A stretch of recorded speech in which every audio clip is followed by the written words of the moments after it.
نزدیکان اسرارالدین رازقوف ادعا دارند که او را 5 روز پیش در راه به کار ماموران امنیتی تاجیکستان بازداشت کردند. اسرارالدین 38 ساله پسر زبیدالله رازق عضو سابق ریاست حزب در تاجیکستان ممنوع نهضت اسلامی که حالا در زندان است، در بازار کاروان شهر دوشنبه به فروش لباسهای کودکانه مشغول بوده است. حسام الدین رازقوف برادر اسرارالدین به رادیوی آزادی گفت که او را به بازداشتگاه موقتی رقم 1 واقع در مرکز پایتخت انتقال دادند. مقامات رسما این خبر را تصدیق یا رد نکردند. با اندیشه حسام الدین رازقوف احتمال برادرش را با مقصد فشار آوردن به پدر زندانیش بازداشت کردند. به باور او مقامات می‌خواست که زبیدالله رازق در یک اظهارات ویدیویی ضد رهبران حزب اظهارات دهد. به گفته نزدیکان از خود اسرارالدین رازقوف هم طلب شده بود که چنین اظهارات دهد، ولی او راضی نشده است.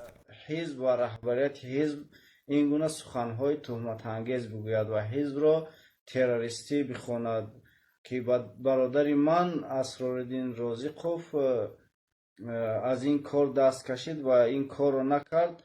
مقامات امنیتی تاجیکستان به زنگ‌های رادیوی آزادی پاسخ ندادند و تصدیق یا رد خبر از جانب آنها میسر نگشت.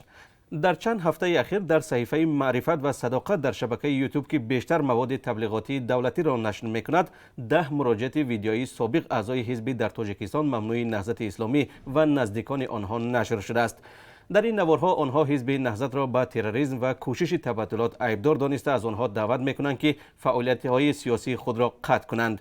با اطلاع سازمان‌های حامی حقوق انسان، مقامات در تاجیکستان پیوسته نزدیکان محبوسانی را که با انگیزه‌های سیاسی محکوم شدند تعقیب و تهدید می‌کنند و برای بیرون رفتنشان از کشور هم مانع می‌شوند.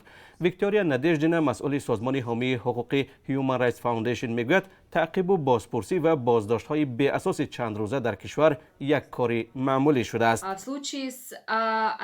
در مثال اسرارالدین ما باز یک چنین حالت را می‌بینیم. تا جایی به ما معلوم است او از 25 ایون در ریاست امنیت شهر دوشنبه قرار دارد. او با وکیل دفاع تامین نیست. با نزدیکانش یگان تماس ندارد. از زمان بازداشت بیش از 70 ساعت گذشته است و تا هنوز نسبت به او یگان عیب اعلان نشده است. این حامی حقوق انسان میگوید چنین عملها نسبت به نزدیکان محبوسانی که با انگیزه‌های سیاسی حکم گرفتند کم نیست، ولی به گفته او یگان کارمند ساختارهای قدرتی تا هنوز برای عمل غیر قانونی به جوابگری کشیده نشده است.